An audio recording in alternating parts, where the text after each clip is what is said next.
இன்றைக்கி இந்த நண்டு தான் அலசி குழம்பு வைக்க போகிறேன். நல்லா சூப்பராக இருக்குமா அந்த நண்டு. எல்லாமே நல்ல உயிர் நண்டாக இருக்குது.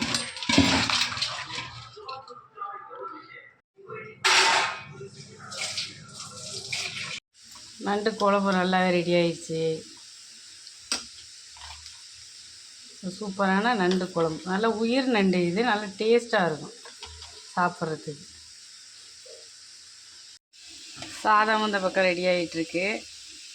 வாழைத்தண்டு பொரியல். செவ்வாய்க்கிழமை எப்போவுமே இனிமேல் நான் சைவமாக இருக்கதா இருக்கேன். எனக்கு வாழைத்தண்டு பொரியல், தக்காளி ரசம். இது நம்மளோட சாப்பாடு. தயிர் இருக்குது, ஊறுகாய் இருக்குது. இந்த ஊறுகாய் எப்படி செஞ்சீங்கன்னு காஞ்சிபுரத்தில் உள்ள நம்மளோட சிஸ்டர் கேட்டிருந்தாங்க. இது நான் அளவு சொல்கிறேன். ஒரு கப்பு காமிச்சிருப்பேன் அந்த வீடியோவில். அதில் 6 கப்பு நான் மாங்காய் அளந்து எடுத்துக்கிட்டேன். ஒரு அரை கப்பு கடுகு, 1/4 கப்பு வெந்தயம். எல்லாத்தையும் நல்லா மிக்சி ஜாரில் போட்டு அப்படியே அரைச்சி சேர்த்துக்க வேண்டியதான். வறுக்க தேவையில்லை. ஒரு அரை கப்பு மிளகாத்தூள், காரத்துக்கு தகுந்தபடி சேர்த்துக்கலாம்.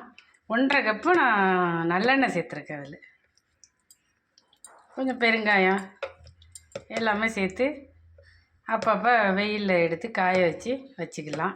மாதிரி அரை கப்பு உப்பு, கல் உப்பு எடுத்து நல்லா பொடித்து அதையும் சேர்த்துக்கிட்டேன். உப்பு, இந்த காரம், எண்ணெயெல்லாம் செம அளவாக இருக்கணும். இருந்தால் தான் இந்த ஊறுகாய் கெடாமல் இருக்கும். ஒரு வருஷம் ஆனாலும் இந்த ஊறுகாய் கெடாது.